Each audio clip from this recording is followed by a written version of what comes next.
So I was on air when this happened, and it was pretty shocking for everybody there. Obviously, people watching on television. It was designed to shock. It was designed to get our attention. First of all, what was your reaction when you saw this?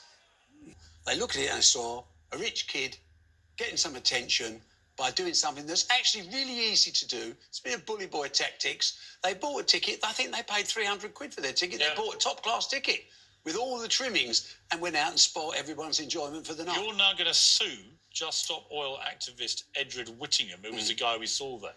Tell me about that. Well, it's interesting because I was frustrated. I mean, I was frustrated when I spent 2.5 hours on the M25 in a junction. That's another time, another story. But the same principle applies. It's putting ordinary people, out of pocket or out of place.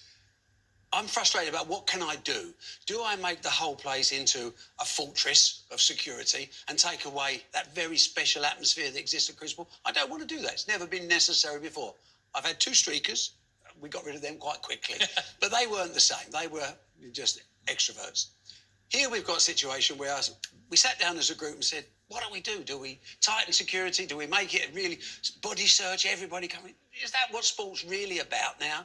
My book says no.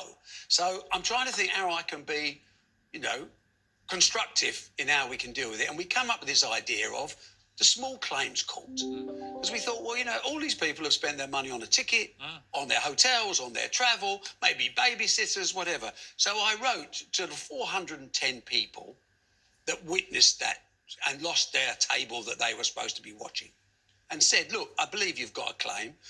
We will help you. We will help you formulate this. Let's take this little boy, this attention-seeking little boy. Let's ruin his life. Let's take him to the small claims court as many times as possible.